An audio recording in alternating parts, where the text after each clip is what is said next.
গোটা পৃথিবীর ভিতরে সর্বশ্রেষ্ঠ কবর, সর্বশ্রেষ্ঠ মাজার, সর্বশ্রেষ্ঠ রওজা কোন কবর?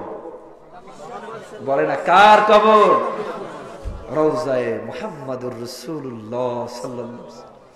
আপনারা বলুন, যারা হজ করেছেন, করেন নাই, জানেন ওই সর্বপৃথিবীর শ্রেষ্ঠ কবর, শ্রেষ্ঠ মাজার, শ্রেষ্ঠ রওজায় কোন মোমবাতি জ্বালানো হয়?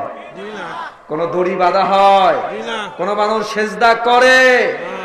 মুসলিম ভাইরা, পৃথিবীর সর্বশ্রেষ্ঠ মাজারে পৃথিবীর কোন মানুষ কবরের কাছে চায়?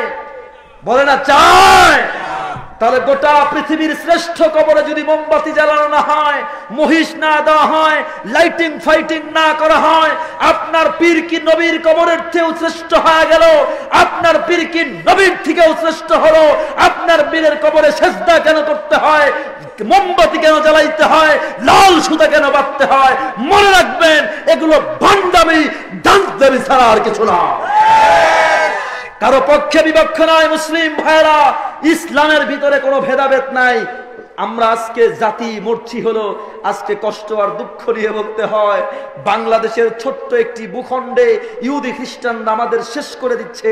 আমাদের হুজুরদের ভিতরে দলাদলি, মুসলমানের ভিতরে দলাদলি, টুপি নিয়ে ভেদাভেদ, দল নিয়ে ভেদাভেদ, পীর নিয়ে ভেদাভেদ, ইসলাম নিয়ে ভেদাভেদ, তাবলীগ নিয়ে ভেদাভেদ, মুরিদ নিয়ে ভেদাভেদ, মাদ্রাসা নিয়ে ভেদাভেদ, মসজিদ নিয়ে ভেদাভেদ, হাদিস নিয়ে ভেদাভেদ।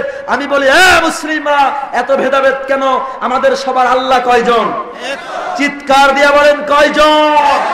আমাদের সবার কোরআন কয়টা? আমাদের নবী কয়জন? এক আল্লাহ, এক নবী, এক কোরআনে এত ভেদাভেদ আমরা জানি না, বুঝি না। আমি সত্যিকার অর্থে বলি, ইসলামে পীরের ভেদাভেদ, মাজারের ভেদাভেদ কিচ্ছু নাই।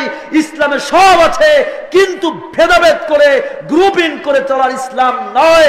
যারা ভেদাভেদ করে পীরের নামে, ভান্ডারির নামে, তারা টাকার স্বার্থে, পেটের স্বার্থে মানুষকে ধোঁকা দিয়া মাজারের দিকে টানে, কবরের দিকে টানে, হাদিসের নাম দিয়া স্বার্থবাদী করে।